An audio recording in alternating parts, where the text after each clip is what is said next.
Porkins Policy Radio, offering a unique perspective on everything: geopolitics, culture creation, the reality of the world we live in.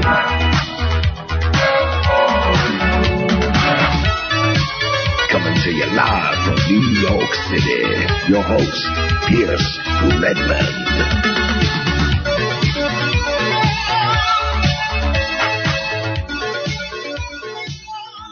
Hey everybody, welcome back to another episode of Porkins Policy Radio. As always, I am your host, Pierce Redmond, and you can find this show here at AmericanFreedomRadio.com, as well as on my website, PorkinsPolicyReview.com. And you can hear the rebroadcast of this later on in the week on Fridays from 11 to 1 a.m. on a host of other stations. And of course, if you like the work that I do here, then you can support me either on PayPal or through Patreon, of course. And I also encourage all the listeners out there that enjoy this show to also help and support American Freedom Radio. And you can support them on the website. You can you can become a subscriber. You can do a one-time donation, but all of that helps out a lot. So thank you, everybody who has donated to AFR. Well, we've got. I think we're going to have quite a big show today. Might be a little controversial. But people had been asking me if I was going to be doing a post-election show. Obviously, I did a show a couple weeks ago on Election Day, and definitely got everything wrong. So people were asking if we were going to do something on the post-election, and we are. And joining me for this hour and the next hour will be Robbie Martin. Of course, a frequent guest on the show, on the podcast, on the radio show. The man behind A Very Heavy Agenda, the film series, and also a co-host, of course, of Media Roots Radio. And Robbie Martin, how are you? I'm doing pretty good. How are you, Pierce? I'm doing okay. I don't know. We were Robbie and I were talking yesterday about some of the goings on within the Trump cabinet and PizzaGate and now Twittergate, and we're going to get to all of that a little bit later. I almost didn't even want to talk about it, but I do think it's important and needs to be discussed because there's something very odd going on right now in the conspiracy culture, in the alternative media. But I suppose before we kind of jump into all of that, Robbie, what are your kind of initial feelings post-election? I know it's still very early. A lot of people are freaking out. Some of it is warranted. Some of it, I think, is not so warranted. But there certainly is a lot of anger in the air. There's a lot of disbelief. There's a lot of recriminations on all sides. Everyone is blaming one another for where we're at right now, what's going on. Here in New York, of course, there have been lots of protests outside of Trump's palatial hotel, and Robbie, you're out in California. I'm sure there are protests out there as well. So what are your kind of initial feelings post-election right now? Well, probably the biggest one is shock, because like most people, I just went along with the belief that Hillary Clinton had the election in the bag and that we were, going to have at least 4 years of Hillary Clinton. And I guess the more cynical part of me was hoping that we would be able to watch Hillary Clinton be destroyed once she got into the office of the presidency, either through impeachment or even some kind of prosecution that would lead to, impeachment or possibly even worse. Maybe a hopeful thought on my part, but before the weekend, the weekend before the election, there was just so many new WikiLeaks dumps happening, one after the other. He might have added something like 20 to 30,000 new emails to the archive, with only 3 days to go. So I was really hopeful, thinking, well, wow, there's so much here to, comb through that by the time she becomes president, we'll basically have a roadmap to impeach her, or to really go hard at her in a way that no other president has faced before. So that was my hope. And of course Trump won. So that was it was just a huge surprise, for me.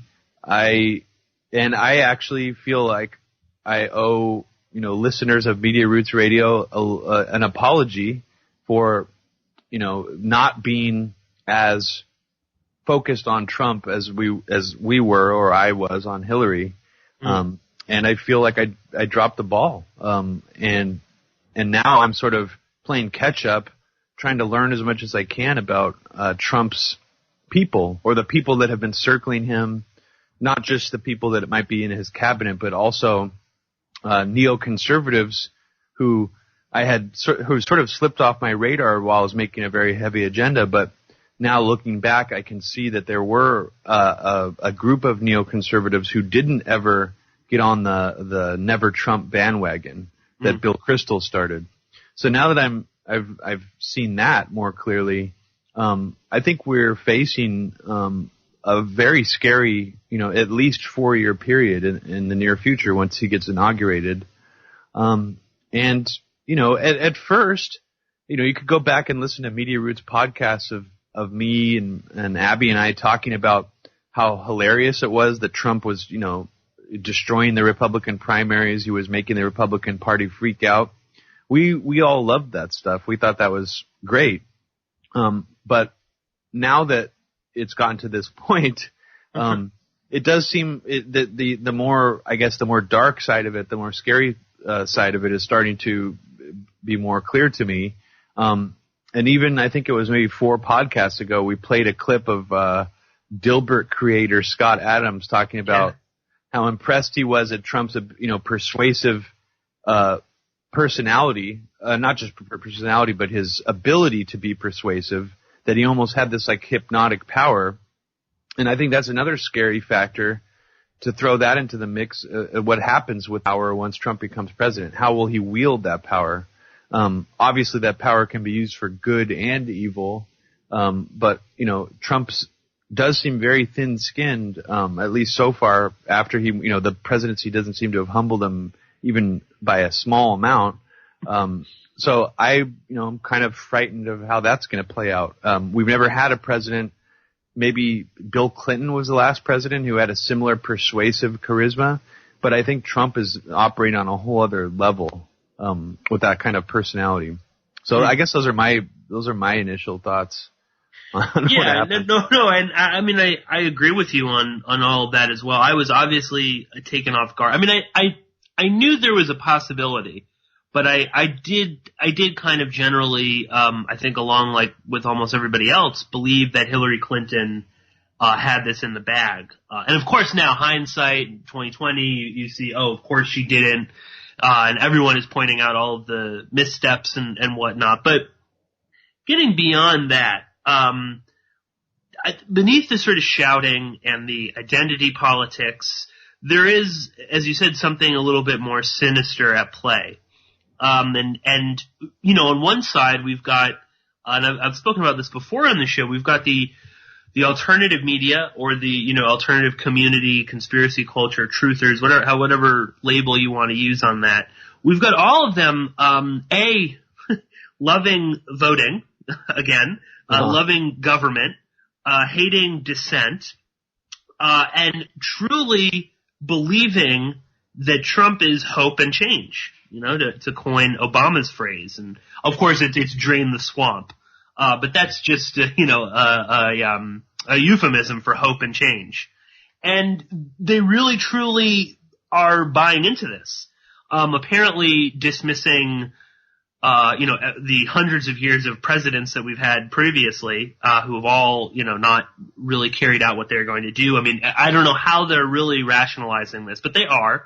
A lot of them are cherry picking quotes, from Trump or from some of his cohorts to make them seem anti-war, or, that they're 9/11 truthers, or that they're, really secret libertarian or whatever. They're coming up with all sorts of ridiculous things. Again, assuming that one throwaway line from a politician or a government official really, should really carry a lot of weight.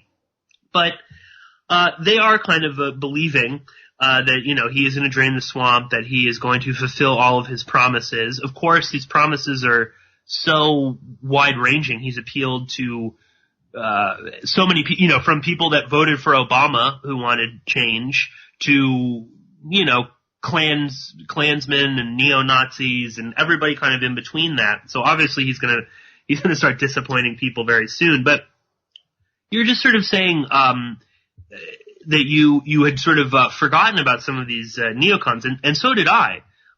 We've talked before, Robbie, about the Kagans and Victoria Nuland, and we both believed that Nuland would have some sort of a position in a Clinton administration, and of course there were lots of other neocons that were sort of circling the wagon and protecting Hillary Clinton. But unfortunately, maybe some of the most psychotic amongst this group were Trump supporters and are now being floated either as people that will have some sort of official position within the administration, or will be operating on the periphery of, as like an informal advisor or as a trendsetter or something like that in terms of Donald Trump's, soon to become 4 years as president.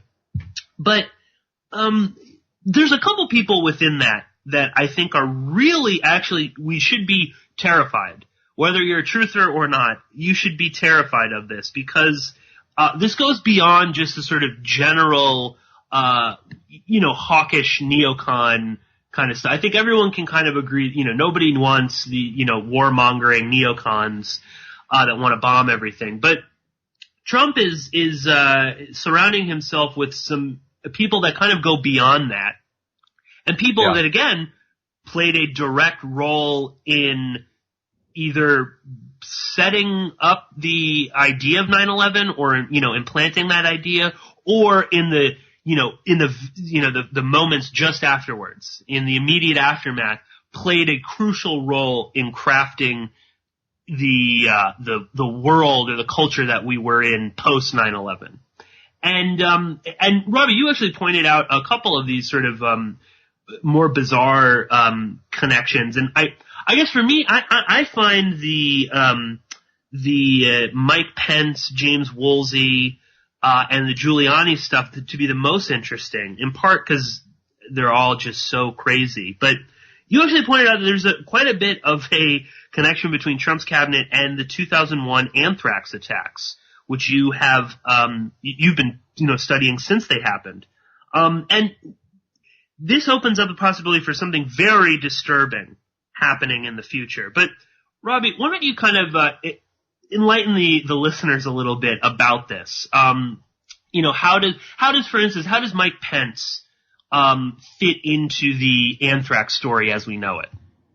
Well, yeah, I mean, during my, this attempt to play catch up, I started to find a really disturbing pattern between some of the people that were sort of at the top of this list that Trump was, considering for roles in his administration. But, Mike Pence was already picked as the VP months and months ago. And just on a little bit of a backstory about Mike Pence, he comes from sort of the right-wing talk radio culture. So he's slightly unusual, I guess, for a Republican senator, where he had, a foot planted in each world, sort of the more, I guess, shrill, AM radio right-wing scene and government. And Mike Pence, one of the earliest things I remember him doing after he became VP was, I don't know if you remember, in his debate with Tim Kaine. I believe there was only one vice presidential debate. Yeah. It got to the topic of Syria, and somehow Mike Pence just went completely off message from the rest of the Trump campaign and said, we need to instate a no-fly zone in Syria, we need to take out Assad. And he basically echoed pretty much an identical position to what Hillary Clinton had. So I remember thinking back then that was awfully strange for, if Trump was seriously anti-funding the Syrian rebels or anti the idea of overthrowing Assad, he didn't seem to make sure that his vice presidential running mate was on the same page, or that his vice presidential running mate knew that that's what Trump's position was. And I guess that telegraphed to me that, at least on some level, Trump's quote-unquote anti-war rhetoric was completely unserious and at least completely unformed behind the scenes. So these rhetorical, things he was throwing out about, the Iraq war being a disaster, that it was going to destabilize the Middle East, it almost seems like they existed in a vacuum. They were catchy slogans. But behind the scenes, my read was that they weren't seriously discussing sort of a drawback of certain aspects of U.S. foreign policy. So that was one thing that was a red flag for me very early on. But then now that we're here, there's no reversing this ship now. It's become clear to me that Mike Pence was essentially whoring himself out to neoconservative factions in Washington immediately when he became senator. And as a freshman senator, maybe he saw it as a lucrative opportunity to get himself closer to the people in power, which was the Bush administration at the time. But I can't say for sure. But I guess the creepy thing is that he was infected with anthrax in an office that he had in a different building from the Hart Senate office building. Now, one newspaper reporter described the anthrax found in his office as peculiar. So once I read that, I was kind of thinking, well, why would this normal newspaper reporter describe that as peculiar? I didn't really think much of it. And then I started to look more into Mike Pence and this, alleged anthrax incident. And it was quite bizarre what I found. Mike Pence did a press conference on the day that this anthrax was allegedly found in his office. And he thanked God and Jesus for surviving the attack. He had an extremely, I would say, he proselytized about the war on terror and how this is a battle against good and evil. And, this already has a different flavor than the way that Tom Daschle and Patrick Leahy, two senators who received anthrax letters, reacted to the attack. They tried not to play any politics whatsoever with it. They were very cautious about saying anything about who they thought it came from. They didn't say it came from a Middle Eastern terrorist, even though the letters were framed to appear that they came from Middle Eastern terrorists, death to Israel, Allah is great, things like that. So somehow Pence got into the driver's seat of what, at this point, late 2001, was already a debunked notion that Iraq was behind the anthrax letters.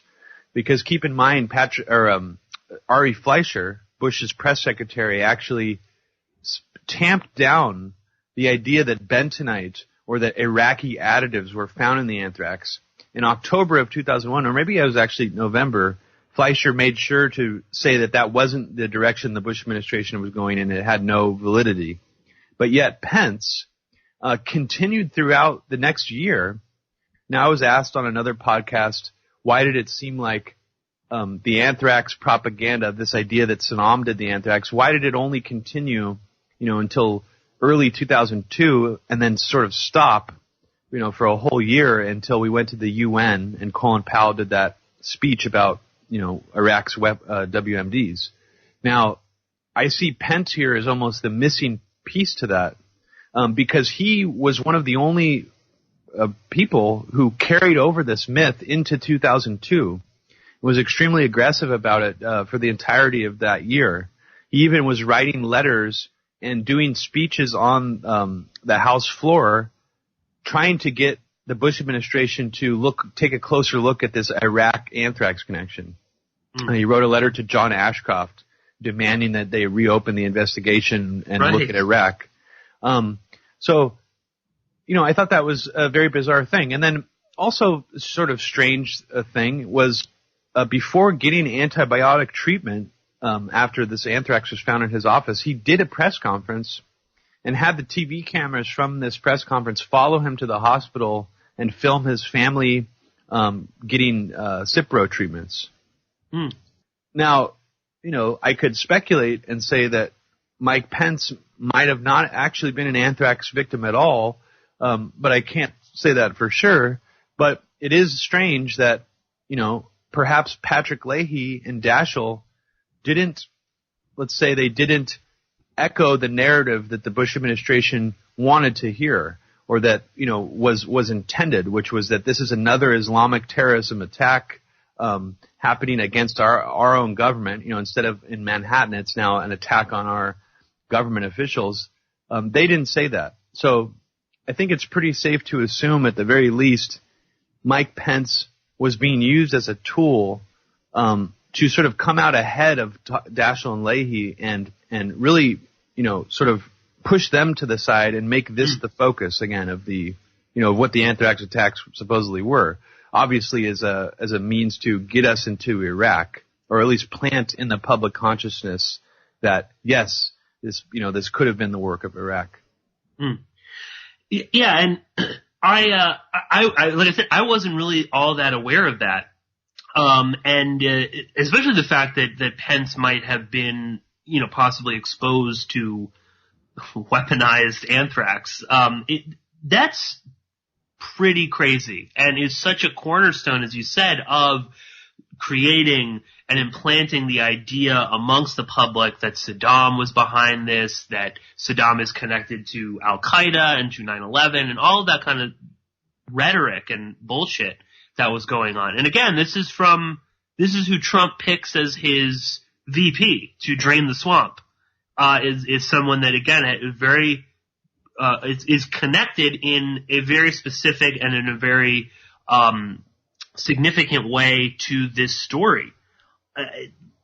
Is shocking, and this should be front page on in all the alternative media websites and whatnot. Talking about this. Now, if you say, oh well, it's just one person, but then he's also you talk about you're telling me about Giuliani, who ran a company that cleaned up after the anthrax attacks.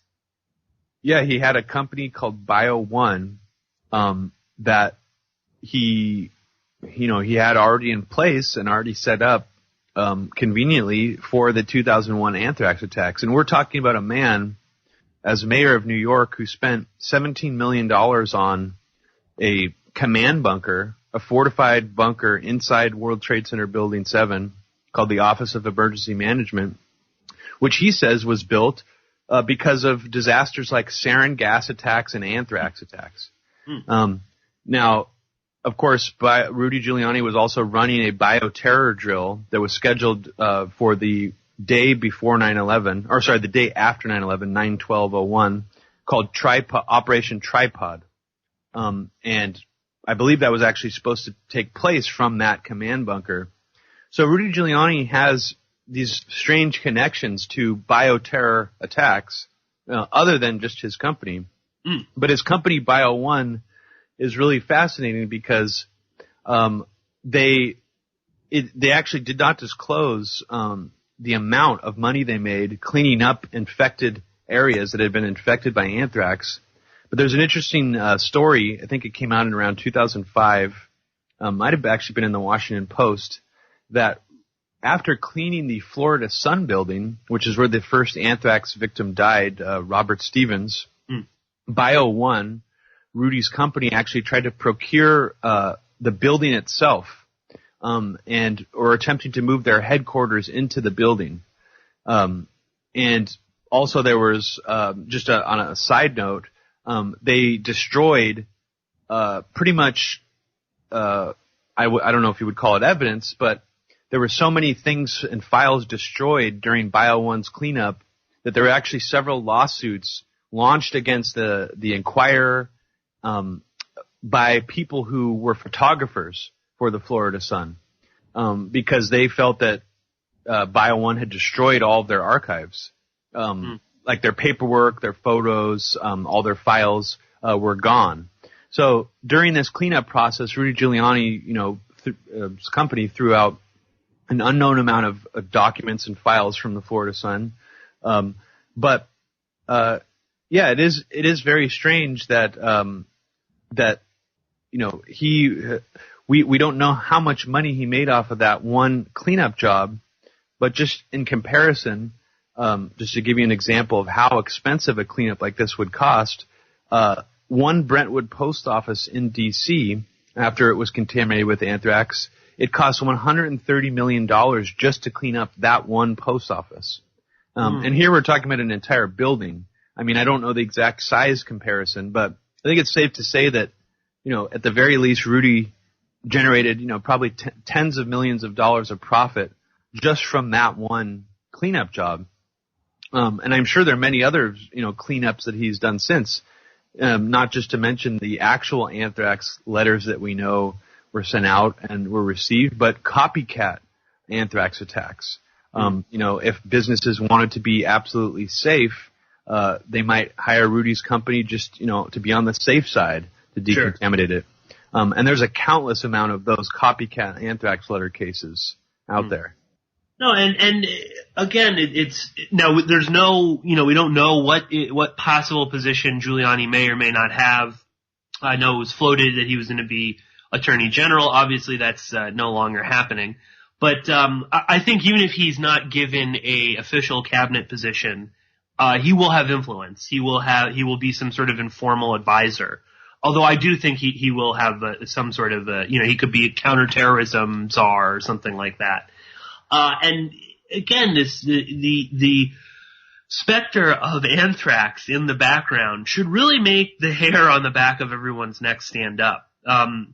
Because I think in a lot of ways, and you'd probably know this better than I, Robbie, but I don't think that the anthrax attacks had the desired effect that the government wanted. And I totally have the mindset that this was some sort of, inside job in air quotes or something to that effect. But I don't think it had quite I think they wanted even more. I think it was sort of to reinforce panic and fear. But I think that they wanted this to maybe be on a larger scale or to maybe mobilize the public more. Newt Gingrich, another one of these nuts who, is just sort of cozied up in his, Donald Trump's BFF. He spoke, I think, after the anthrax attacks in 2001 at a conference or something. And, he was saying, oh, look, there's only, DC has been paralyzed by just a few envelopes. Imagine if there were 70,000 cases, or if on September 11th there had been a chemical weapon that had gone off. So I think that's, significant in that that's the idea that they want to put out there to the general public. And just quickly on the anthrax thing, again, because I think there's something larger to this, and this should be something that we're all concerned about. Probably the most terrifying person, in my opinion, that has been associated with Donald Trump is former CIA director James Woolsey, who worked under George W. Bush as well. He was a CIA director under Bill Clinton. Very shadowy figure, was vice president at Booz Allen Hamilton. He's one of the most prominent members of PNAC. Constantly pushed the narrative that Saddam was behind everything, and we got a first strike on North Korea and Iran. And it pushed the Saddam 9/11 anthrax stuff as, this was all connected. And even I think said, even we don't have the evidence, it doesn't matter. And of course, James Woolsey also ran his own, 9/11, style bioweapons terror drill called Operation Dark Winter.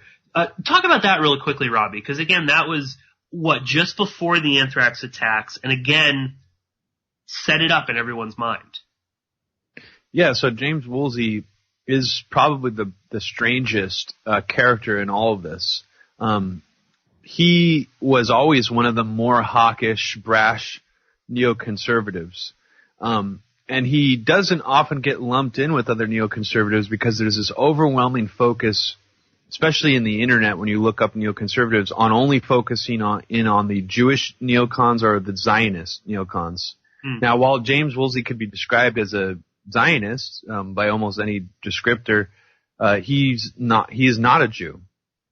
So you often don't see, unfortunately, you don't see his name mentioned very often because people are kind of on the lookout just for, neoconservatives with Jewish last names. But James Woolsey was in charge of this bioweapons terror drill that was done in the private sector in June of 2001. Now, keep in mind, he claims he was a private citizen during the Bush administration, but it's been revealed in multiple sources, the Village Voice is one, that he actually had served an advisory role in the Pentagon and actually directly advised and helped Paul Wolfowitz on several specific, he called them investigations. One of those investigations was to find a connection between Saddam Hussein, 9/11, and Anthrax. Yeah. Which, based on what we've seen James Woolsey doing immediately after 9/11, and I'm talking 9/12, 9/13, he wasn't investigating anything as much as he was actually just asserting that connection on television. So much so that Peter Jennings actually had to stop him mid-sentence and ask him, why do you keep mentioning Iraq? Because there's a lot of people out there listening who are going to be apt to believe this, if they hear you talking about this so much. And he kind of smirked and explained, well, Lori Milroy was, this woman who wrote a book saying Saddam did the 1993 World Trade Center bombing. So I'm just sort of, talking about her work here. But I mean, that's BS. I mean, you just have to watch, 3 or 4 clips of him after 9/11, and he is fixated on this idea that we need to be looking at Saddam Hussein. And he even said, I wince a little bit when I hear about bringing the terrorists to justice, because if it's Saddam Hussein, we won't be able to bring him to justice. So he's already trying to blame it on Saddam Hussein, but also trying to distract the television audience out there away from the actual perpetrators behind the Anthrax attack, saying that, we shouldn't be focused on bringing the terrorists to justice, which is actually very similar to what Don and Fred Kagan were saying on that 9/12 radio interview, where they were saying that, even if it shouldn't really necessarily matter who did this attack, because we should attack people around the world who'd want to do these kinds of things to us anyways, and we should use this attack as an excuse to do that. So that was a kind of a rare admission that you didn't hear very many neoconservatives making, but people like Woolsey and the Kagans did, made it very clear that this wasn't actually about the perpetrators of the 9/11 attacks to them. It was about using it as an excuse to wage endless war in the Middle East, essentially. But Woolsey's involvement in Operation Dark Winter is very interesting. He actually hired and had reporters like Judith Miller acting in this drill. She played the part of a New York Times reporter. James Woolsey participated in the drill as CIA director. That was his role. Now, the drill itself was extremely elaborate, more elaborate than most of these mock, terror drills, where they actually hired a team of people to film fake newscasts with actors that were broadcast. I don't know if it was on a closed circuit television system, to the people participating in the drill. And although the Operation Dark Winter drill was about a smallpox attack by terrorists, there are some very bizarre connections and coincidences to the actual anthrax attacks that would later occur about 3.5 months later. In one of these fake news broadcasts that they filmed for Operation Dark Winter, the reporter says that the FBI, in the script that she's reading, she says the FBI has now determined that the smallpox came from terrorists in Afghanistan being guided by the Iraqi government, being essentially controlled by someone in Iraq. So it's just extremely coincidental and bizarre that would later be that 3-way connection that James Woolsey himself was trying to plant in the mainstream media after 9/11, before, of course, an anthrax attack had even occurred. And I say that because, linking Saddam Hussein to 9/11 is one thing, but it was about, I believe, the greater goal, and you mentioned this earlier, that they didn't get necessarily what they wanted out of the anthrax attacks, because the greater goal was really to close this loop and really, reinforce this idea that, maybe Saddam didn't directly do 9/11, but he was instructing, bin Laden to do it, or that he was instructing Al Qaeda to do it.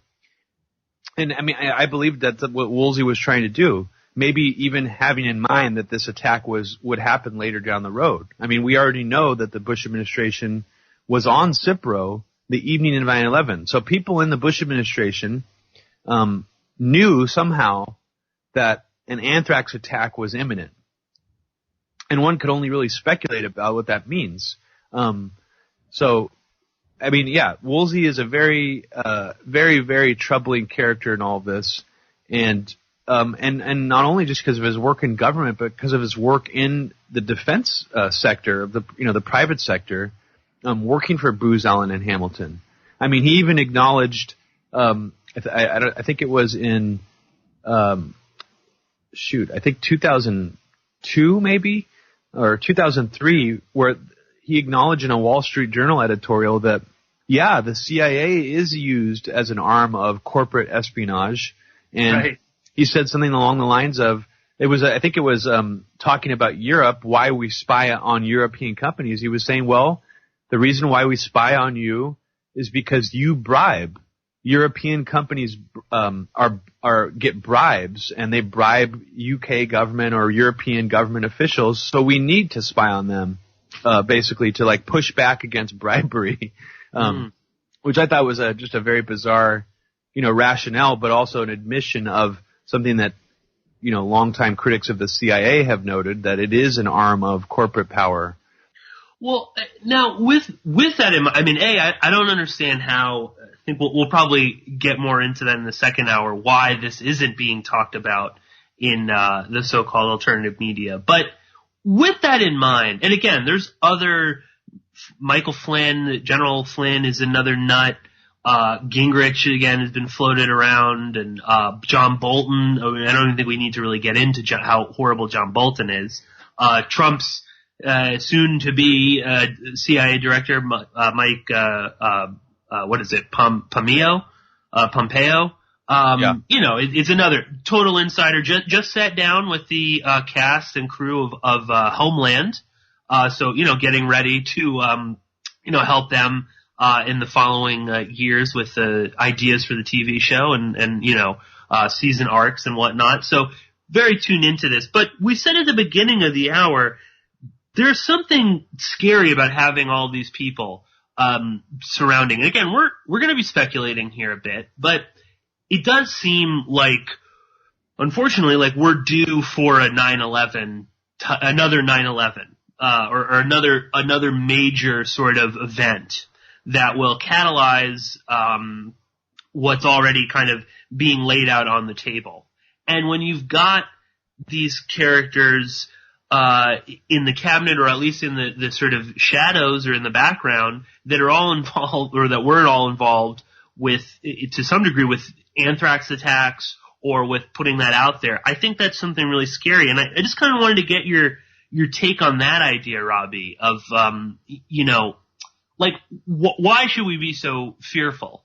Because it's like, if those are the guys you got around you, then the level to which you're going to have a 9/11 type event seems to be amplified a bit more than it would be under, say, a Hillary Clinton presidency. So any thoughts on that, Robbie? Well, I think that's a perfectly valid assumption. As scared as people were, including myself, at a Hillary Clinton presidency because of things of wanting, more aggressive military stance with Russia and things. I think that it's that didn't become clear to me, what you just said, until very recently. And I think it is very, very scary, even if we're just operating from the premise that, an organic attack of some kind might happen under a Trump administration, and he's already surrounded by people that will amplify propaganda and already have sort of the tracks laid down for where the propaganda needs to go. Because you have to remember that these people are extremely prescient. They're always looking for the next disaster, whether it be, a future biochemical terror attack or a cyber attack. They're always looking for ahead towards how to exploit and use a disaster like that. I mean, James Woolsey is constantly talking about, this imminent EMP attack that North Korea is going to launch on us. So this idea that our power grids, will be knocked out by a foreign adversary is a common theme sort of being knocked around and in these neocon backrooms right now. I mean, you even saw it. I was working on a kind of a quasi sequel to a very heavy agenda about the lead up to the election, and you can see that throughout the last year, there's about a news story every 2 months warning us that cyber attackers from China, Russia, or other countries are going to somehow knock out our power grid by hacking our power stations. So that's been something that's been floating around for a while. But the more scarier prospect, I think, is the idea that we are due, however you want to interpret that, we're due for some kind of major terrorist attack or catastrophic event of some kind. And I think it's extremely concerning, because we already have all the pieces in place with these individuals that will be able to exploit, that, an event like that once it happens. Well, and it could be also, it doesn't, I'm thinking maybe a worst case scenario, we like planes flying into buildings or something, God forbid, something like that. But, it doesn't have to be quite on that level. Because I think, as you were saying, you've got the people around you that are ready and, willing and able to kind of, raise the bar with that, to sound the sort of most alarmist, bell possible, to get people so riled up, to get people so paranoid and so afraid, because they've got such history doing that. And, I mean, it just sort of begs the question of like, where is everybody on this? The mental gymnastics that I've seen people on Twitter, and other places doing every time he announces some psychopath, or even just floats the idea. I mean, they're floating Mitt Romney as Secretary of State. I mean, where is the outrage on this? And it's just so odd to see, like if and when a 9/11 type thing or any kind of, deep state event happens. I mean, where is the all media going to be on that? Where are the Trump people going to fall in line with that? Because I think that goes again towards mainstreaming alternative conspiracy culture. And what do you think about that, Robbie? Are we going to see people just sort of don't question that? Trump knows what's going on. He may not say it out loud, but he's got a secret plan. I mean, what do you think of that? I think we're setting ourselves up for something really dangerous. And I'm not saying the alternative media exists as a bulwark against fascism or against false narratives necessarily all the time, but in general, the alternative media serves usually as something that, where you'll see things come through that'll, in some way or another, always be countering conventional wisdom or the current person who's sitting in power, this time being Trump. But as you just described, we've seen the alternative media, and I guess I'll use Alex Jones' InfoWars as an example here, because we've seen people like Alex Jones be completely 100% behind Trump, almost acting as if he's an arm of the campaign itself. Trump actually personally called Alex Jones after he became president-elect to thank him and his audience for the victory. And then we also had Roger Stone, a weekly regular guest on InfoWars, feeding Alex Jones all these weird sort of manipulative hints to not speak for Trump necessarily, but kind of. He would say things like, "Oh, Alex, Trump knows about 9/11. He's gonna look into 9/11 when he gets in office." I mean, that's kind of like throwing red meat, to a feeding frenzy of conspiracy theorists. And I myself would love to see, the 9/11 investigation reopened. Of course, that would be something that would be, good for everybody. I mean, I'm sure they would find some way to rig it again, but just the prospect of that happening again is very exciting. Yet there's absolutely no evidence whatsoever to suggest that Trump would do something like that, or that he, quote unquote, knows the truth about 9/11. There's no evidence to suggest that.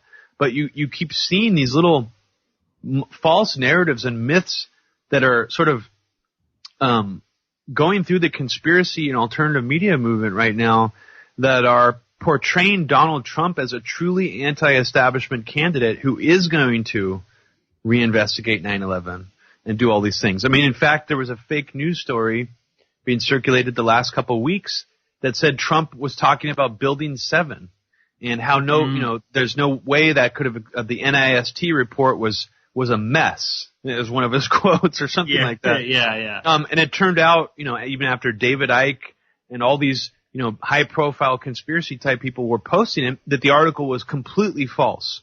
The quotes completely made up out of thin air, but yet the article's still circulating. And you go to Reddit pages about 9/11 Truth, and you still see people believing somehow that Trump is like a secret outsider, like a real outsider, like he's one of us. He believes in the same things we do. And I have never seen anything to that level before. I mean, Ron Paul managed to capture a part of the conspiracy audience by kind of being a secret truther. But it never really took off to this level at all. And it is really troubling. Well, I was going to say, I mean, with Ron Paul, I think he was always really careful too about what he actually said. And I know that people would say, "Oh, he's a truther," but I mean, I think he followed a very general, the blowback scenario. He always fell back on that. You make of that what you will. But no, I know it's that's what I find so perplexing. I mean, I don't want to get too out there, but it really is almost like this, magic with a K ritual that was performed on the whole alternative crowd, and they really are unable to see reality as it exists. While Trump is surrounding himself with some of the key players in the false flag anthrax attack, they truly do believe that he is going to expose 9/11, vaccines, chemtrails, UFOs, everything in between. And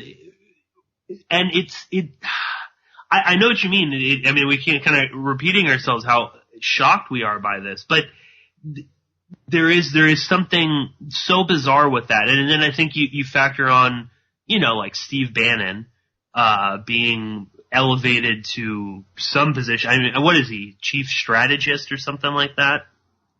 Yeah. And I think that's also, again, this sort of that's what's funny too, is that now the alternative is becoming so mainstream that they will inevitably cover up for the president, like the mainstream media does all the time. And no, go ahead, Robbie. I was going to say, I mean, that's exactly, I think we're definitely already seeing that played out. I mean, the conspiracy theory movement in general has always been, a spectrum of, conspiracy fact all the way to, blatantly batshit, kind of loony conspiracy stuff. And I think that right now, we're definitely more towards that other end of the spectrum, the more crazy, loony stuff. I mean, I didn't even hear about flat Earth conspiracies until a year ago, and apparently it's a seriously large scene. Yeah. It is. I mean, after 9/11 Truth was a prominent sort of player in the conspiracy movement, now it's every single mass shooting is a false flag. It's gotten to the point, and I'm sure you've seen this as well, that people in the conspiracy movement think that every single thing they see on the mainstream media is 100% fake. They've gone so much to the other side of being feeling like they've been fooled by mainstream media, that they now put themselves in this position where everything in the alternative media is true and everything in the mainstream media is fake, which of course is a false premise. I mean, logically that doesn't make sense. I mean, there's plenty of things in the mainstream media that are true and can be verified. But what you've seen is Trump's campaign has taken advantage of this cynicism to great effect. So Trump has been able to, Hillary Clinton was the foil for everything before, but it slowly became, throughout his campaign, the mainstream media itself became more of the foil for his campaign. Whereas like every time he would lie or get caught lying or doing something ridiculous, all he would do is just assail the mainstream media. The New York Times is, writing lies. The Washington Post is lying. So you have a presidential candidate reinforcing and stoking the flames of this conspiracy cynicism already, that everything in the mainstream media is fake. And I think that sets a very dangerous precedent where now, as we're going into him becoming president, anything that he does that's a lie and the mainstream media calls him on, he'll have millions of loyal followers who will only be looking at these alternative media narratives that'll be actually praising him or trying to run some kind of counter story to the mainstream media. Just as almost like a knee-jerk reaction. So I think that we're poised for something very, very dangerous where somehow it's almost as if Trump's campaign has managed to buy out the conspiracy movement. Like as if they're a block of voters, but this to me seems like it's more than just trying to capture potential voters, that it's something that he will actually use combined with his persuasive personality and his sort of hypnotic, I don't want to call them powers, but his hypnotic, his hypnotism abilities. We're setting ourselves up for something very dangerous in the future where the people that should be looking at power very suspiciously will now all of a sudden be thinking that Trump is fighting power somehow. That he's, the mainstream media, those are the people with power. Those are the elites. And he'll still be seen as some kind of underdog. And I think that's a very strange, something we have never seen before in an election. No, and I completely agree with you. I think that this is beyond buying votes. I think it's a multi-pronged sort of a operation or campaign or whatever. But I think, there's a distractionary aspect to this. There's a way of co-opting people, a way of pushing people to some very dangerous levels of, quote, research. And we're going to get much more into that in the second hour when we touch on the PizzaGate and Twittergate and what may or may not be going on there. But just quickly, before we cut for the commercial break, talking about the fake news and whatnot and people not believing things, I saw people commenting on the comments section of a website that shall remain nameless, and it was in reference to some of Trump's neocon picks. And reference, they cited a New York Times article, which is basically a press release from the Trump campaign saying this is who we've picked. And you get all of these people saying, oh, well, why are you believing that? I mean, that's just the New York Times. That's part of the liberal, pinko commie rag media that's just trying to sully the good name of the God Emperor Trump. And it's like even that when it's basically just a press release from his own fucking campaign saying we have, this, this guy and that guy, they won't believe it. And that is a terrifying precedent to set or a terrifying reality to have yourself in even when they are telling you right in your face you don't believe it. Well, we're going to take a quick commercial break. We will be back with Robbie Martin, and also the one and only Chuck Ochelli will be joining us.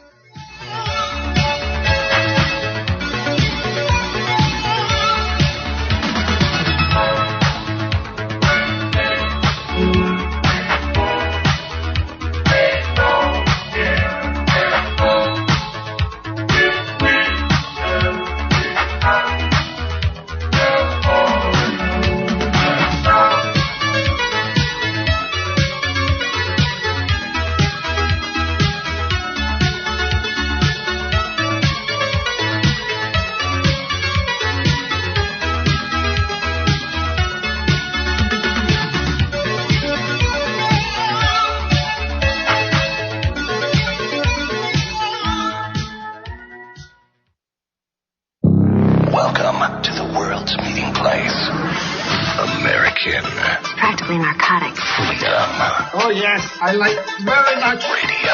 You're an American institution. American Freedom Radio.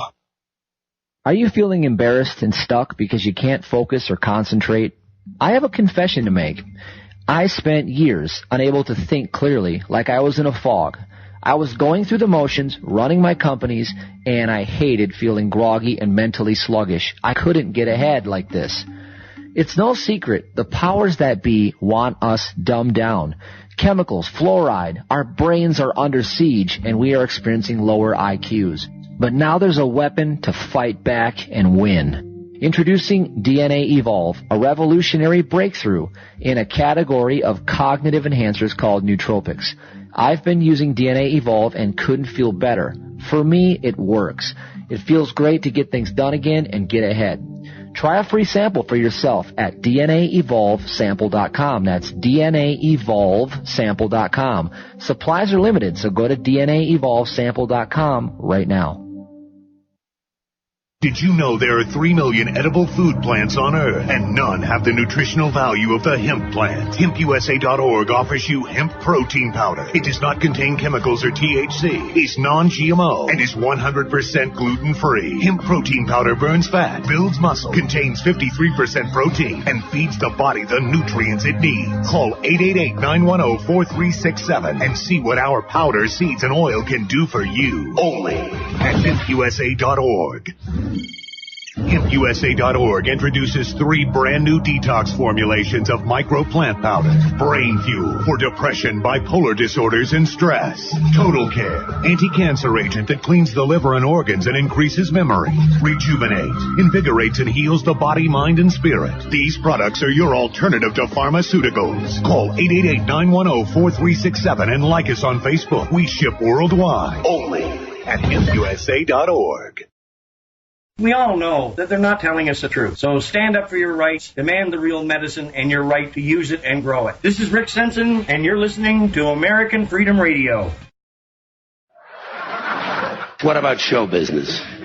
Show business, completely dishonest, corrupt, and full of shit, but in a nice way. Plenty of expensive drugs and perverted sex. If you're going to be full of shit, might as well enjoy your work. Then you have the media. Not just the news media, let's include them all. The media are almost literally exploding with bullshit. Because they're located right at the crossroads of all the other bullshit. The media are made up of equal parts advertising, politics, business, public relations, and show business. These people are sitting right at bullshit junction. There's enough bullshit in the media for Texas to open a branch office. And you still have enough left over to start 2 law firms and a Christian bookstore. What has American Freedom Radio ever done for us? Provide us with free education? Well, that's obviously effective, but apart from reversing the dumbing down of America... All the information they provide is free? What about the free podium for broadcast activists to speak from, man? Exploiting commonplace corruption? They help vulnerable people who don't have a voice? Bringing light to important information nobody else does. Or they never censor, hang up, or cut off their guests? Well, that's no fun, is it? Oh, they created a fantastic alternative media source during an era of bad, manipulative, and infiltrated mainstream and alternative media shows and scam. Okay, well, apart from the free education, free information, free podium for broadcast activists to speak from, exposing commonplace corruption, helping vulnerable people without a voice, bringing light to important information nobody else does, and creating a fantastic commercial-free alternative media source in a sea of bad, manipulative mainstream and alternative media shells and scum, what has American Freedom Radio ever done for us? Donate to American Freedom Radio today. No rules, no rules, no taboo topics, no taboo topics, no fear of doom, no fear of doom. We are American Freedom Radio, American Freedom Radio.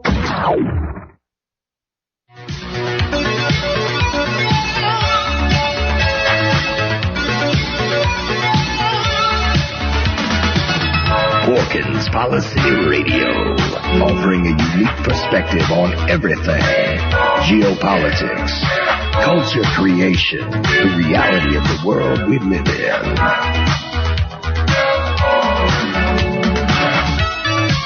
Coming to you live from New York City. Your host, Pierce Redmond.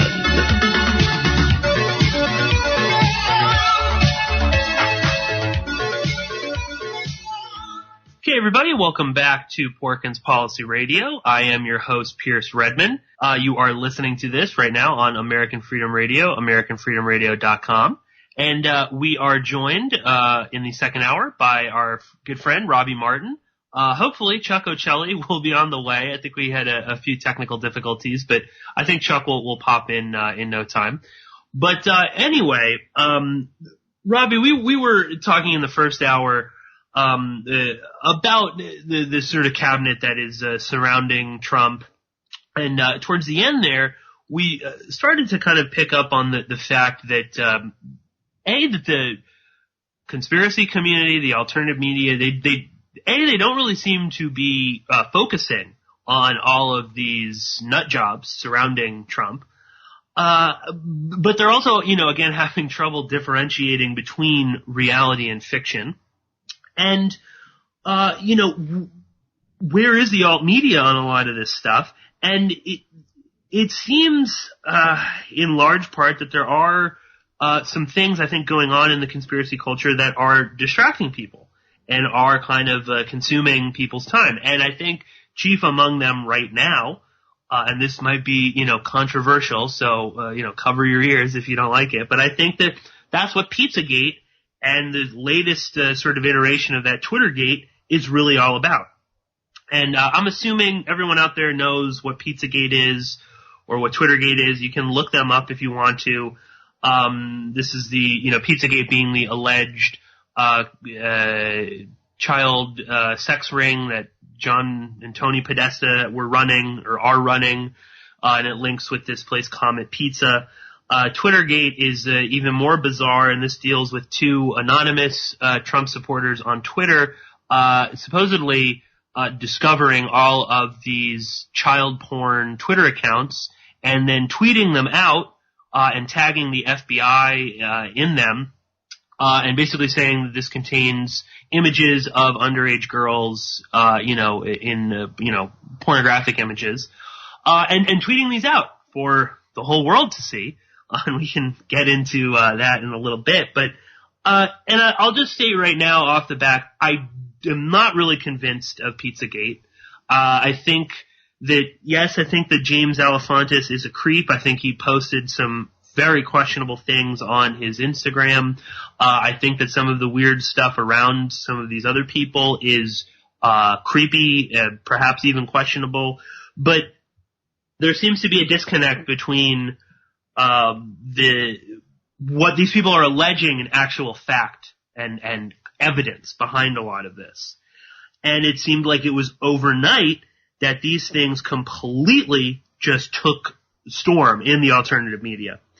Became the fashionable story to talk about. Everything about it is now accepted as fact. And suddenly this great grand conspiracy is solved overnight. Now we know who all the pedophiles are. We know where they all go. We know all their pedophile lingo, and we can kind of defeat this. Now, and Robbie, you and I have both gotten a little bit of flack on this on Twitter and other places for questioning this.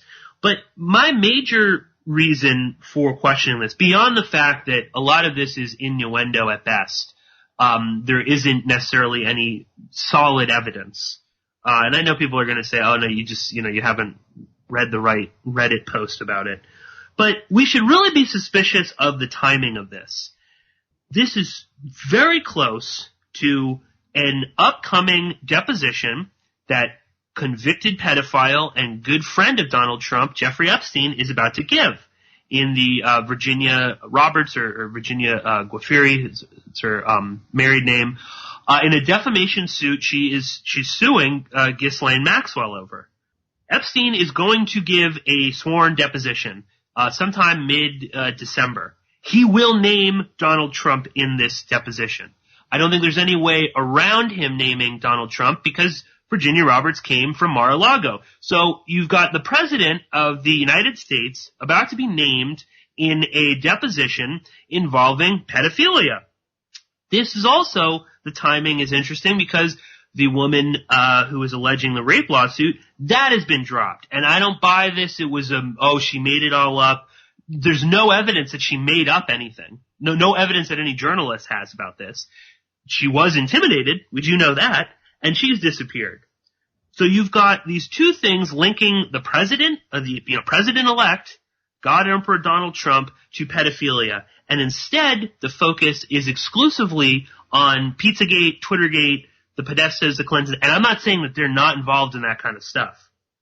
But we need to be suspicious of the timing of this and the distraction that this has become for so many in the alternative media.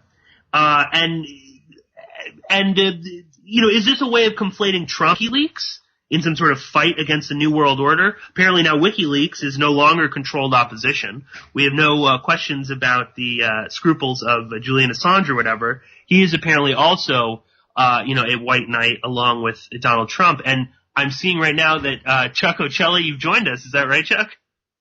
Yes, I have. How you doing? Robbie, Pierce, it's great to be on with you guys.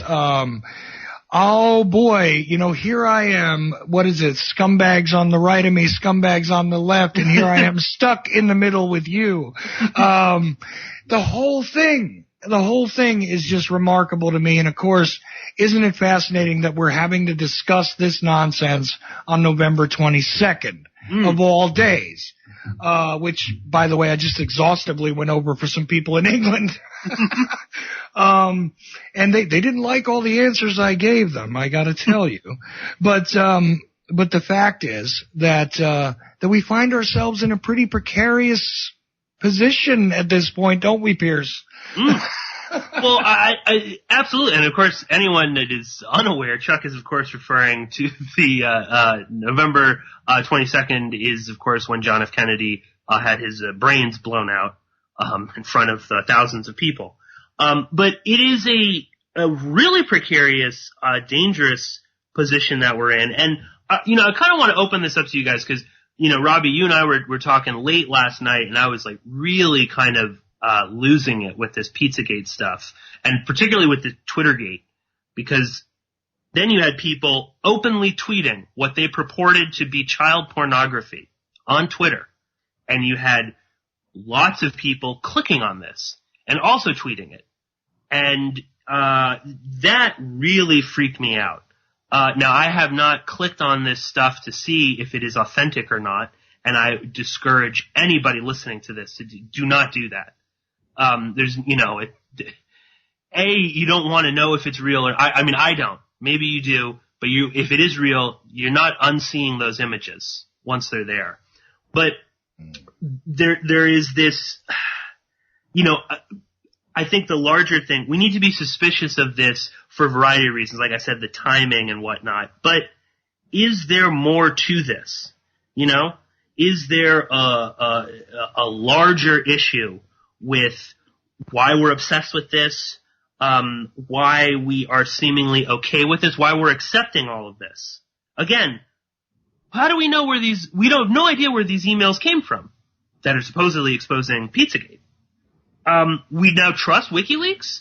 We now trust Julian Assange? Maybe I'm the odd man out in this conversation, but I always was suspicious of him, and particularly when he just basically released a bunch of, limited hangout type material. But now suddenly he is, he is some sort of a changed man all of a sudden, overnight. And the way, you want to jump in, Robbie? Well, yeah, I was in a little bit of a different boat where I never thought Assange was a white knight necessarily, but I always thought that he had, good intentions, I guess. And it really wasn't until he started tweeting out, I don't know if he's in charge of the Twitter account, but someone who started tweeting out all these articles the weekend before Election Day, linking to Breitbart and places like the Gateway Pundit, especially the Gateway Pundit has actually put out blatantly false stories before, to generate all this fear surrounding Muslims. But WikiLeaks actually tweeted to that spirit cooking story in the form of a We Are Change article written by someone named Cassandra Fairbanks, who actually used to be involved with Brandon Darby, an FBI snitch who actually is a writer for Breitbart. So I thought that was that to me seemed to kick off the entire Pizzagate thing, in the sense that once you're getting all these Trump supporters and suspicious, cynical conspiracy people to believe that people surrounding Hillary Clinton might actually be Satan worshipers, it puts people in a more malleable state for the next wave of discovery, the Pizzagate phenomenon. And I think that helped push people into this almost borderline hysterical state where it's like, well, if the Clintons and the Podestas are, going to satanic ritual exhibits and dinners, then it's not too far of a leap to think that they actually traffic children for sex. And that's, from my perspective, that's how it seemed to have evolved. But, in general, I was just shocked seeing the WikiLeaks Twitter account pointing to these things. And I don't know what their strategy was for doing that, but it did seem to have kicked off what I would describe as a completely distractionary rabbit hole or wild goose chase into this weird, elusive world of a supposed pedophile ring involving all these, pretty much not officials, but high-level people, powerful people, including James Alefantis himself is considered like the number 40th most powerful person in D.C. or something, according to a magazine list. So but I haven't seen anything to me that amounts to fire, but I will agree that it is this Alefantis guy, for running a children's ping pong pizza parlor, is putting out some awfully creepy Instagram posts. For someone who runs a business that caters to children, it is strange that he would, have those kind of things on his Instagram. I think that's at the very least, it shows an extreme lack of self-awareness. But I can't say that means he's a child sex trafficker. That's where the leap that everybody else is taking. But, that's just my personal take on it. No, I agree with you. And I would again, hopefully I'll make this point a little bit later, but I think Alefantis' behavior is indicative of well, maybe I'll just throw it out there. I think we need to draw a line in the sand in terms of how far are we willing to go into exploring this territory. Now, obviously, I've done a lot of stuff on Epstein, John Benet Ramsey. I've, looked into this, but we're getting to a point where now we've got people openly tweeting what they are alleging to be child pornography accounts on Twitter. Okay? We've got people, doing these crazy, their versions of, investigations on Reddit and 4chan and places that are filled with creepy guys. Okay? Are people getting off on this that are looking into this? Are people exploring some dark fantasies by, quote in their, or in their attempt to expose this and whatnot? Are they enjoying this? Are they becoming, titillated by pushing the boundaries of what's acceptable? And I think a larger issue here is the avoidance of what's the real issue. Pedophilia is happening all over, all the time. Okay? And it involves people that for the most part. Okay? The VIP pedophile rings exist, but they are a small fraction of the amount of children that are victimized on a daily basis by not strangers, but by family members, by teachers, by people That's the real, and that's what's so bizarre to me is, again, it's this avoidance. It has to be the shadowy network of power elites. Okay? And we have to expose them. And we're going to expose them by proliferating child pornography on Twitter. But they don't want to kind of take a step back and say, well, is the sexualization of children a real issue? Are people like James Alefantis, who has this weird Twitter, Instagram account, has very graphic, suggestive artwork up, is he perhaps not a pedophile, but, is pushing the boundary of what's become acceptable? And as we've pushed that boundary more and more, are we kind of ignoring the fact that this is going on a much different scale? And I think that people are very quick to jump onto the, it's the VIP pedophile. Only they could be guilty of this. It can't be my uncle. It can't be the neighbor next door. It can't be the teacher or the scientist or the Wall Street banker or the, construction worker. They couldn't be doing that. It has to be this larger thing. And I don't know, Chuck, any thoughts on that? Or, I heard you, say, to back there to something I said. Well, you know what I find fascinating here is that, a lot of people say, is it this or is it this? Is it this or is it this? Regarding the agenda for this kind of stuff. To me, it seems like the win-win-win-win-win-win-win scenario. Here you go. People that now are distributing this stuff are guilty of a crime. Quite literally. The fact that this is being pushed as another boogeyman issue is also quite useful. Look, they can't sell us the Islamo-fascist boogeyman quickly enough. Mm-hmm. They can't do it well enough. So who works as a boogeyman? Well, according to many people in the public, quite honestly, the Clintons work as the boogeyman right now. The fact is that these are all horrible human beings for one reason or another. I don't see it any differently than that. I think it was a lose-lose scenario when we had the choice between, allegedly, during the selection process, I say again. I think it was interesting that we had the lose-lose scenario. I was like, headline news, the rich white man comes into the White House. Okay. Big shocker. And meanwhile, a guy who has dubious past, for sure. The Clintons, to me, are criminals. They absolutely are, for a lot of different reasons. Why not slap them with this particular paintbrush? Whether it's real or not, it'll be effective as a psychological operation to continue to prop up this boogeyman, which was really a boogie woman. Okay. And it works. It's very effective, even though she is now allegedly not part of the equation. Right? Even though she's so let's keep on with this stuff. It serves as a distraction. It serves as prurient appeal.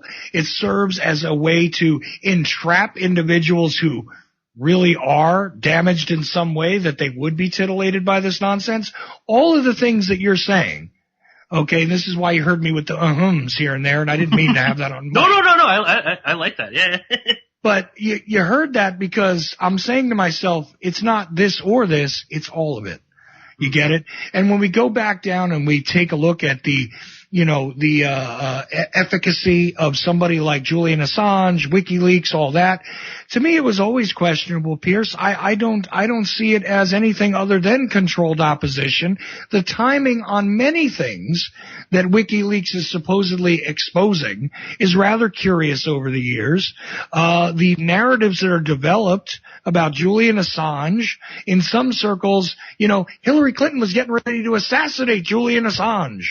Okay? I'm not stating this as a fact for the listeners. I'm exacerbating, I'm illustrating actually by exacerbating the statements that were given to me constantly that I needed to report on it because it was going to happen. And that it even did happen at one point, according to some of the rumor mills among, well, let's call them alternative thinkers, at the moment. The thing is that a lot of this stuff is designed to be nothing more than a weapon of mass distraction. That's it. Does it serve multiple purposes? Sure. Like I said, entrapment of individuals. Perfect. The fact that a platform like Twitter allows this stuff to be distributed but can shut you down for saying the wrong thing, and seems to be on a campaign now to shut down what they believe are terrorist-linked Twitter accounts, and there's a whole facility of that going on where people are reporting this is ISIS linked, shut it down. This one is whatever satanic. I don't know what is the boogeyman of the week. I forget. But it doesn't matter. The thing is that demonization is in full effect, whether it's real or it's not. Yes, indeed, there are VIP pedophile rings. Yes, indeed, there are pedophiles within a stone's throw from anybody listening to me, so long as you're not off-grid on your own acreage somewhere out in the middle of parts unknown. Okay? The fact is, if you're around people, these people are around. Is the sexualization of children something that I think is insidious and happening? Yes. Based on my own observations, it can't be happening the way it is. But this is my personal opinion, and we can debate about it and discuss it, and the responsibilities of the media and so on and so forth. We can go through that. But all of this, I think, serves every one of those purposes that you're asking. Is it this or is it that? I think it actually serves it all, Pierce. That's why you're hearing me say, And I'm wondering what Robbie thinks of what I'm saying here, because I didn't hear much of the conversation, and I'm sorry I joined a little late, but it, as one of the most level-headed guys that I see out there, Robbie, maybe I'm crazy. Maybe I'm crazy and maybe I run my mouth and all that, but help me here. Help me. Am I crazy for thinking that it serves all of these purposes?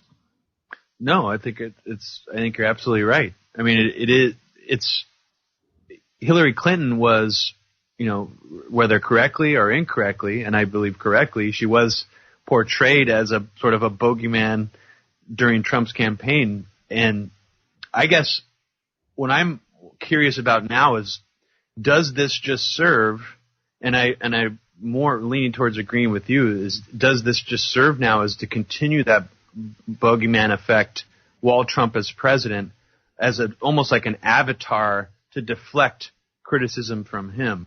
I mean, it could even be something that simple, but it does worry me, I guess. It seems like it's more than just boogeyman of the week kind of a thing, because I haven't seen conspiracy organically form like this on the internet in a very long time and get to this hype. Now, I don't remember seeing Reddit investigations and 4chan investigations this detailed, even about 9/11 or the Boston bombings. I don't remember seeing people glomming onto those things quite like this. And that's, I guess, what puts it in a slightly different category for me is the hysteria that it's driving people into. Is it almost seems like it has the potential to be dangerous. And, I don't want to fearmonger, but I mean, a guy just went in and did a streaming Periscope in Comet Pizza. And I guess after watching it, I was thinking, well, what happens when these people are driven into more of a hysterical state and they're sure that children are being locked up in some kind of dungeon under this pizza parlor? How long is it going to take before someone goes in there and armed or something? And I guess maybe I'm being hyperbolic with that, but that seems like it's just completely off the rails, and it's just getting more and more amplified. And I barely had a chance to even check out the thing you were describing, Pierce, this Twittergate thing. But yeah, I mean, what you said, Chuck, I mean, just clicking on or even loading up a page pointing to child porn accounts, you're one step away from being in a federal database with your digital fingerprints touching child pornography. That's one of the number one ways that people have been entrapped. Or, I mean, that's all you have to do is have something in your web cache of child pornography, and you could go to jail for, years. So, these are, no, sorry, go ahead, Robbie. No, I was just going to say it's dangerous from multiple reasons. So it just seems outrageous to me. And even just a little I looked at that Twittergate thing, it appeared that a lot of them were linking to like accounts in Arabic, like almost implying that, and maybe I'm completely misreading this, but almost implying and bringing up that whole idea again that Muslims are all pedophiles or something like that. But that can be completely off base. No, not at all, because then it becomes that Twitter is basically run by pedophiles. Yeah, because they allow this, and of course the Saudis own some large portion of Twitter, so of course they're into pedophilia too, because they're the only ones capable of doing these heinous acts. And just sort of piggybacking on a couple things you just said there, Robbie. Again, too, these are the people that are so up in arms, about the libtards getting them banned from Twitter, and yet you're going to get more than banned from Twitter if you're tweeting these alleged images. And again, also on the, what happens when someone brings a gun into Comet Pizza or goes on a vigilante rampage. If what is going on in Twittergate is at all real, okay? What happens when a pedophile in question who has a kid, okay, panics because suddenly a bunch of internet sleuths are, tweeting about him or sending his stuff. He panics and a kid dies. Okay, now that is a horrible scenario, and, knock on wood, that will not happen. But this is now going beyond alternative media and investigating and stuff, and into a very scary realm, and into a realm that, there's a rabbit hole you're not going to get out of, okay? And just for anyone out there who is involved in that at all, there are better ways of exposing this. If you, God forbid, if you look at the account, okay, and you can figure out where the child is, contact the police department directly in that area, okay? Don't just tweet the account and tag the FBI in it, okay? The FBI Twitter account is not going to give a shit what's going on, okay? You can contact the FBI directly, okay? If you have, you can contact your own local police department, okay? They can legally look at this stuff. Alright? And whatever you want to say about police, and I am I don't like cops at all, but the cops that are, that work in that kind of realm are a different breed of person, okay? And they are prepared to actually have to live in that world, okay? And you're getting a lot of unhinged, paranoid people that are now diving into an even more unhinged, paranoid world.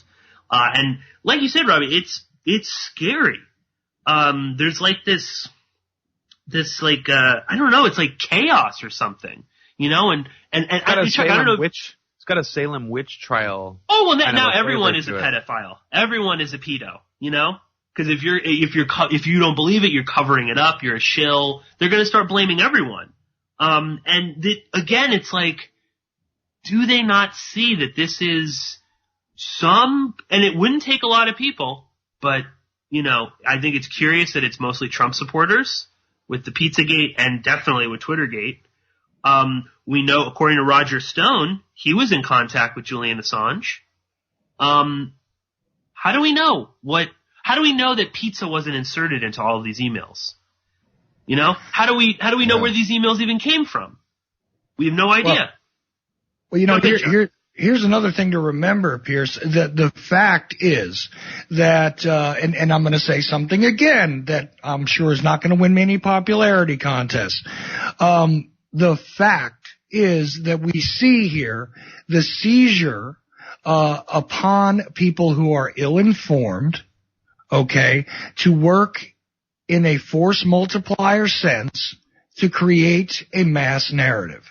This is what has happened, because there are individuals who told me, immediately. I met people for the first time, met them face to face after this selection was done, and they looked me straight in the face and thought that, today was going to be a better day because Trump had already been elected. That this idea that something changed, that this idea that we were finally going to address all those things that it was impolite and politically incorrect to talk about, is going to actually happen. Okay? All of this kind of ill-informed nonsense, the guy doesn't even take his puppet post until the 21st of January. And gee, it's all about, well, at least it wasn't her, at least it wasn't her, at least it wasn't her. But either way, I think we were screwed, and I'd be sitting here talking to you about Benghazi and arms deals and the intermingling of the State Department and the CIA today if it had gone the other way. Okay? I think we've entered a time, though, where it is convenient to keep people that are susceptible to hyperbolic emotional sentimentality, okay, to use them as a force multiplier to keep everybody occupied while the real magic is being conducted, okay? While the real shuffling of the cards happens, so that when they're dealt out later, everybody says, well, you know, this was going on and that was going on. We didn't see any of this stuff. That's the reality of it. And the fact is that it doesn't even mean that this could not have possibly happened. It doesn't mean that pedophile rings don't exist. It doesn't mean that there aren't people in control. There aren't people in high positions. There aren't people that are of great financial means that are not participating in this. But as you guys have both pointed out, it's not just them. And this is a very intense subject.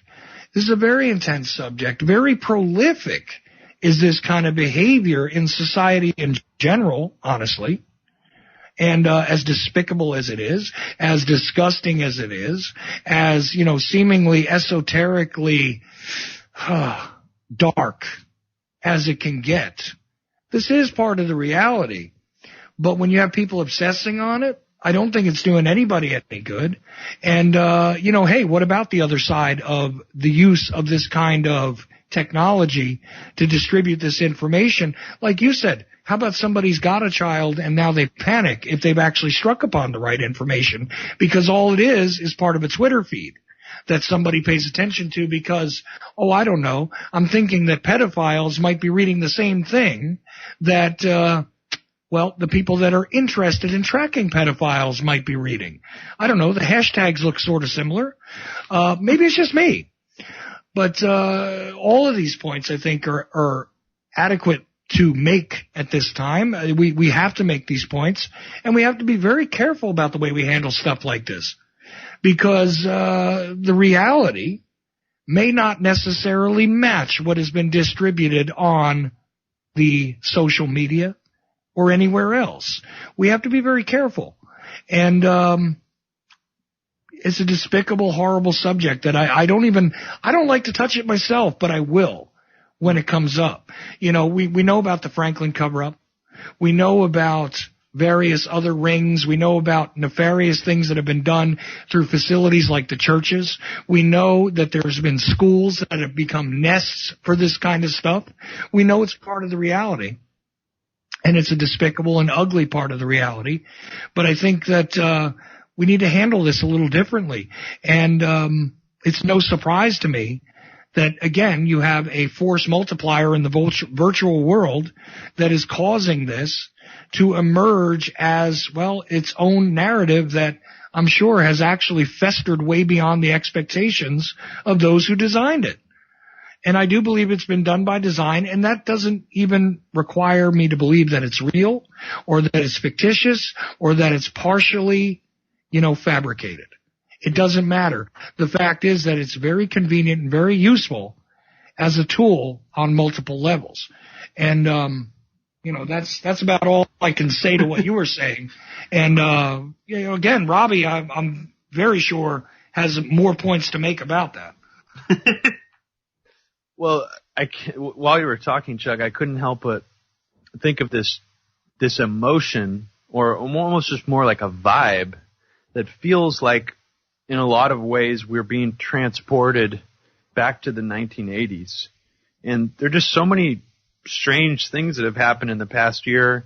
I mean, just even Trump's rise in and of itself, the celebrity that was, mostly a household term in the 80s, that seems to have kind of almost gone off the radar as a popular celebrity in the late 90s and in the early 2000s. He comes back as a reality TV show host, and we have the Cold War sort of being escalated again. The rhetoric feels similar to the Ronald Reagan era. But there's something else from the 80s that I keep thinking about after this whole PizzaGate phenomenon, is the whole satanic panic of the 1980s. And not just the satanic panic put out by people like Geraldo and various daytime TV talk show hosts, but also there was sort of I would say almost like a pedophile witch hunt that was a reoccurring thing that would happen in all these different areas around the country in the 1980s, where a town, say a small town, and I can't think of or cite specific examples, but this happened multiple times, where a small town, maybe in a primarily Christian area, a prominent official would be outed as being a pedophile.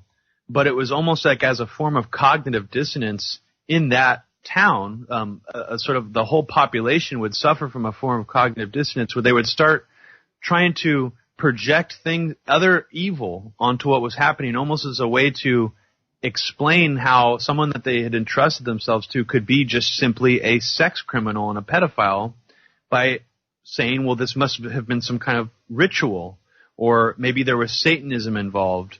And then you would see this sort of hysteria building effect happening over and over again, where instead of just this man is a criminal and a pervert and a pedophile, they would actually have to fantasize or create this false narrative around it to justify or explain what had happened to themselves, because it was such a shock to the community. And I feel like are definite flavors of that in the way that PizzaGate is building. It reminds me of an internet crowdsourced version of what had happened in a lot of these small towns in the United States, and mostly in the 80s. And my friend, same as Stephen Frenda, he actually specialized in the study of false memories and false confessions. And there is example after example of people who, because of sort of the societal hysteria of this satanic ritual abuse, they would actually confess things that they had never done, like sacrificing brand new born infants at an altar in their basement, and then molesting their daughters and things like that. You get into a whole bizarre world when you really start looking at all those cases. So that's just where my mind goes with all this, that it feels like a return to the 1980s in a strange way. But well, Robbie, absolutely nail. Listen, hammer just met head of nail, because that's exactly what I'm feeling here, and I remember that distinctly. The McMartin case comes to mind, of course. The whole thing that went on, the Satanic Panic, where people actually, one way or another, believe it or not, started to encourage adolescents to do these things, to leave the remnants of these things in different places, quite honestly, because of the publication, the assertion of these satanic cults and covens and all of these things being everywhere. In the 1980s, I mean, we all probably remember, I don't know, you guys might not be as old as me exactly, but we might all remember Geraldo and his Satanism special, right? And the TV news actually taken up with the possibility of Satanists have broken into graveyards and grave robbing, and of course pedophilia always followed. But even on the daytime talk shows, when they brought, I can't remember the guy's name directly right now, but one of these disciples of Anton LaVey onto the talk shows, it seemed like he made every one of them at one point or another. This guy's out there. The pedophilia always followed with the discussion, regardless of what you think of, the psyop of the Temple of Set or whatever. The reality is that it fanned these dark fantasies, these dark paranoias that people are given to. And it actually created a situation where people were, like I said, adolescent boys especially, were participating in things that were meant to look like satanic rituals, graffiti, leaving dead animals in places, all kinds of wild stuff. And I can speak to this firsthand because this was going on in a state called New Jersey where I lived. This kind of thing was happening, and we weren't even considered to be a hotbed for this sort of crap, and I was a kid in the 80s. So, yeah, it does taste exactly the same, Robbie. It does. Something to is, and I just want to state this again, just because, you do something that's quote unquote occult or satanic doesn't mean anything, okay? And you could have a pentagram on your shirt. It doesn't mean that you are, a satanic, Illuminati witch who rapes children. That's just not real. And also on that same note is, the occult is not, evil. Okay? That's not, there is no like the occult. There isn't like they don't all have like business cards or whatever. No, a cult simply means what's hidden. And here we go. I'm actually a pagan, folks. I'm not sacrificing children. I'm not praying to Satan. I do happen to have a pentacle around my neck as I speak. But that's the reality of it. What am I doing? Well, I'm getting in touch with nature, and I'm sorry, I believe that there is a hierarchy of gods as opposed to a singular. There's a singular source in the universe, and there you go. So now I'm evil too. That's all there is to it. That's my spiritual beliefs. I don't push them on too many people. I've had hundreds of conversations, or hundreds of not hundreds. How about this? Tens of hours of conversations with Pierce, and I don't think at any point we even discussed religion. And I didn't say, hey, Pierce, why don't you get together with me? We're going to do some dark sacrifices and all of this. With the Podestas. With the Podestas. And by the way, there's a pizza place right over here. No. Look, I know I'm making jokes, but the reason why I'm doing it is to break the tension. I don't want to get anybody who's listening to this ramped up into a state of hysteria. Does it mean that there aren't horrible, inhumane, horrendous things that go on a daily basis? No. But it doesn't necessarily mean that it's all tied to the satanic tree and everybody's a Satanist. It doesn't mean that. Are there a lot of them? Or are there a lot of evil people on the planet? Way too many for my taste. Yeah, go ahead. No, I mean, again, you've got the predominantly, Christian conservative alt media section that's always going on about the satanic stuff and the occult. You might want to take a minute, okay, and actually read the Bible, look at Christendom. It couldn't get more occult. All of those rituals, but particularly the Catholic Church, but it's all occult, esoteric knowledge that's going on there. It's all symbology. None of that is as it seems. And in the same token, I think it's also again the avoidance of the fact that this stuff is real, okay? It does go on, and it goes on in a much more normalized way than most people are willing to accept. So by saying, oh, well, this was satanic, it was these crazy Satanists, occult, dark art worshipping pedophiles. They're the only ones that could do it, okay? Not my Catholic priest, Father whatever, who I've known all my life. And little did they know it was, the good father that was, actually abusing children. So it's again, I think it's just like avoidance. It's like this innate fear and desire, again, to confront truth in any real way. So let's just tart it up in, devil horns and Baphomet, maybe throw on Moloch, and, we'll just call it a night. And it's, I don't know, I wanted to get your take on this too, because we're getting up towards the end here, but there also, to me, again, I said at the beginning of this, we need to draw a line in the sand. How far are we willing to go with this? And, I think for me, myself, I don't want to really explore the PizzaGate, Twittergate stuff anymore. It is scary to me, the level that this is sort of involving people, but I mean, what are your guys' take on this? And Robbie, maybe I'll start with you, but in terms of, how do we confront that as an issue? That this now exists, that that it is sort of taken a life of its own and seems to be being directed by a small group of people, whether that's intentional or unintentional, But how do we kind of move on? Because it does look like this isn't necessarily going away in the way we want it to. Well, I think by doing exactly what we're doing right now is a really good way to do it, simply because I think there's a tendency to just go along with this stuff and take it maybe more seriously than it should be taken. And I'm sure there'll be people who listen to this will say we're acting like debunkers or something, or we're not addressing all the evidence. We didn't go through, every little nook and cranny of Comet Pizza and all the pictures on the wall and try to debunk those. But just really quickly, I just wanted to mention a few more things that were key to getting this hysteria to this level.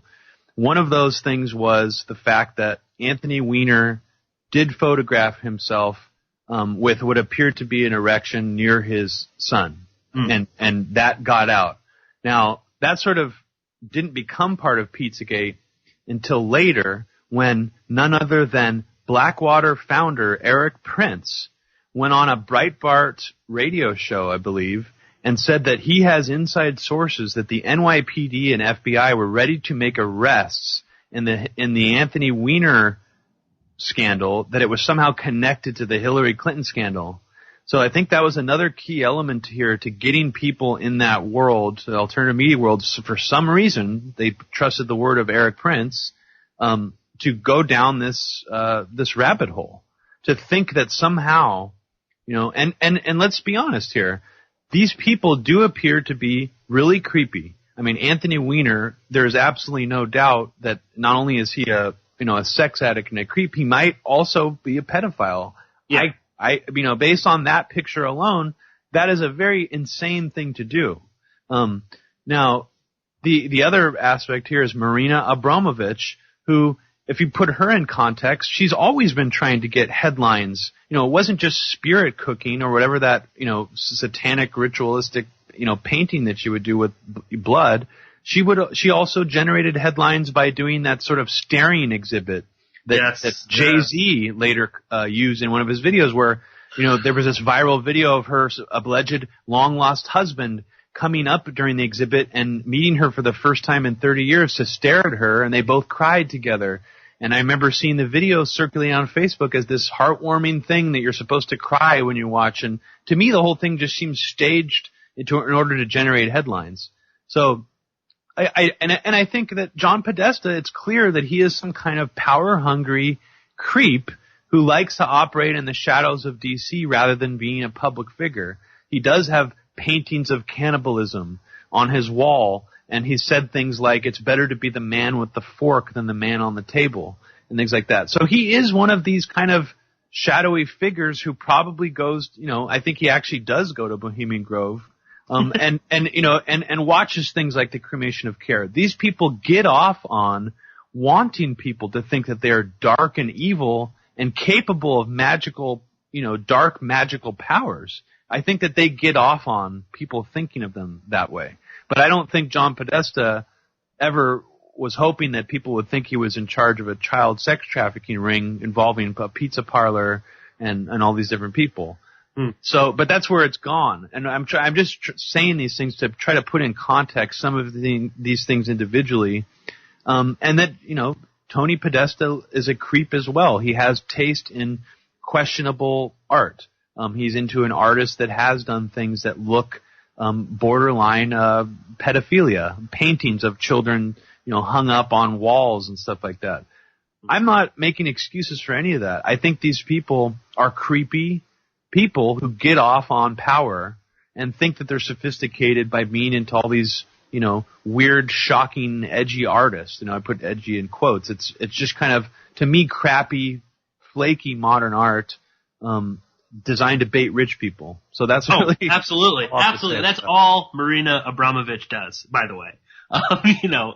She's not into the occult. She has no concept of what the occult is, what the mystery schools are, what the pursuit of secret knowledge is about, and it's not all dark and satanic. But Marina Abramovich wouldn't know the first thing about that. And quickly, before I throw it to you, Chuck, again with the questionable art, you say, oh, this is so terrible and stuff. People, go out to any porn site right now, okay? You will find beyond questionable. You will find all these, quote, barely legal, they're above age, or at least that's what their driver's license says, but they are made up to look like kids. This is a reality, okay? So it's not that weird that they might have bizarre paintings of kids in sort of stuff, because the general public that watches porn is aware that that's already out there. Okay? And that's become more and more and more and more normalized. And I don't want to get into the specifics of, and shaving and all that kind of stuff, but believe me, that's out there, and that's something that you should keep in your mind when you're looking. And I'm not saying that that's good. I think it's very disturbing, but that is a reality that I think people need to kind of also confront in a larger again, the sexualization of children, the what Steven Singular calls the culture of pornography in the U.S. But Chuck, I'm going to throw to you for the last word on this. Anything you want to say to the listeners? Anything that they should, on this topic or more? Well, you stole part of my thunder because I want to remind people that one of the most common words used to tag pornography, and that is allegedly legitimate pornography at this point in time out there, is the word teen. Mm-hmm. Okay. Yes.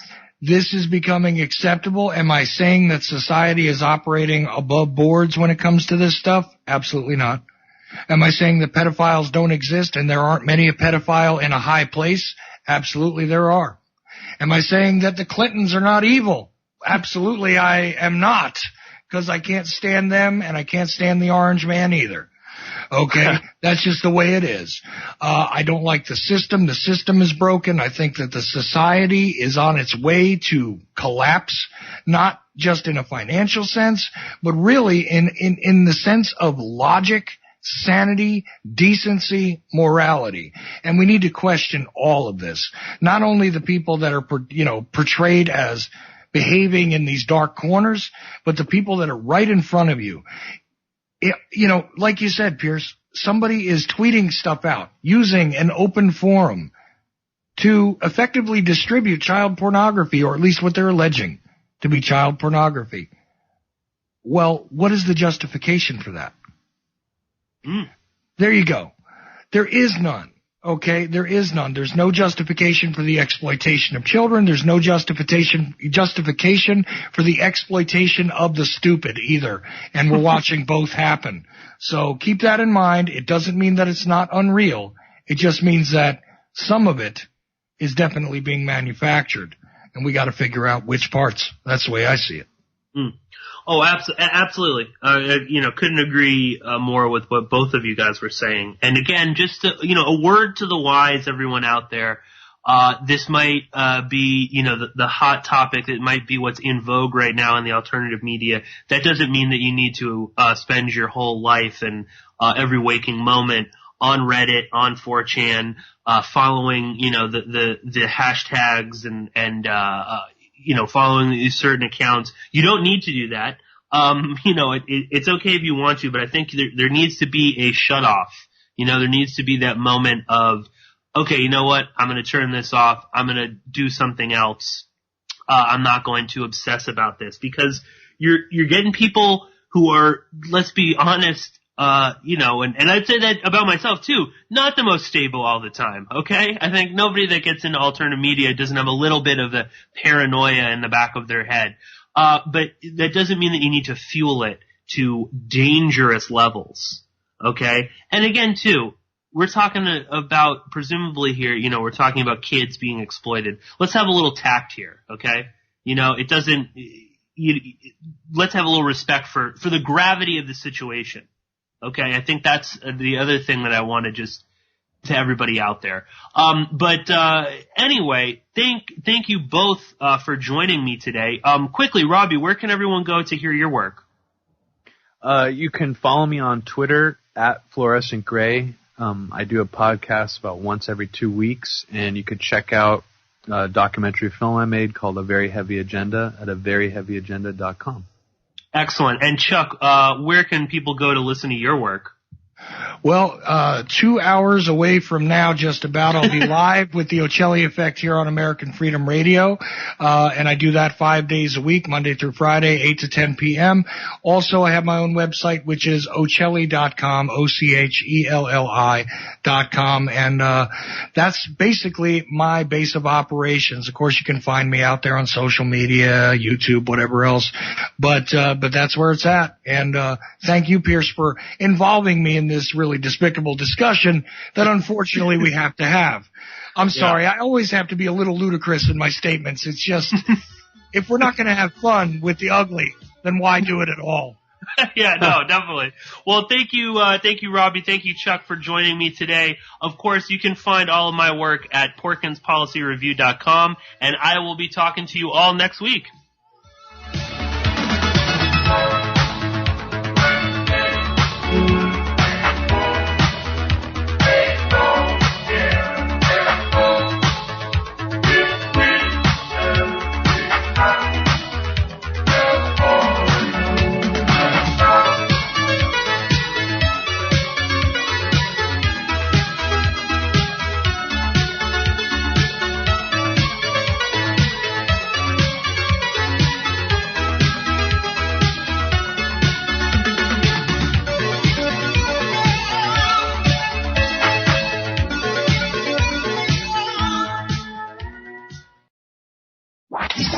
news and information you can trust. This is American Freedom Radio. Freedom, American Freedom Radio.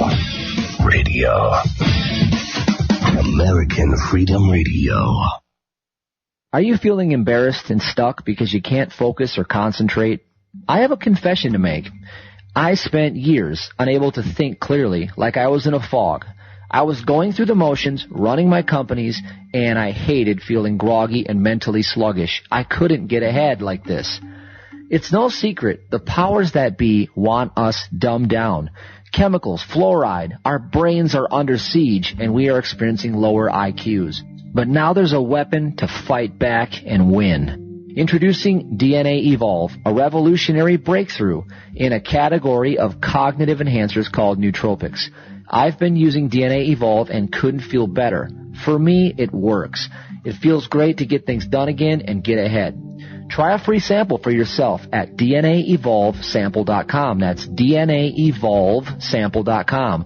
Supplies are limited, so go to DNAEvolveSample.com right now. Nutritious food is real body armor. It builds muscle, burns fat, improves digestion, and feeds the entire body the nutrients it needs. Did you know the U.S. government banned the hemp plant from growing in the United States and classified it as a Schedule I drug to hide it behind the marijuana plant? People have been confused about this plant for over 80 years, and many still don't know what hemp is. So now you know hemp is not marijuana, and marijuana is not hemp. They are different varieties of the same species. HempUSA.org wants the world to know these basic facts and to help people understand that hemp protein powder is the best-kept health secret you need to know about. Remember, hemp protein powder contains 53% protein, is gluten-free, anti-inflammatory, non-GMO, and is loaded with nutrients. Call 888-910-4367, 888-910-4367, and see what our powder, seeds, and oil can do for you. Only at HempUSA.org. This is Rick Simpson, and you're listening to American Freedom Radio.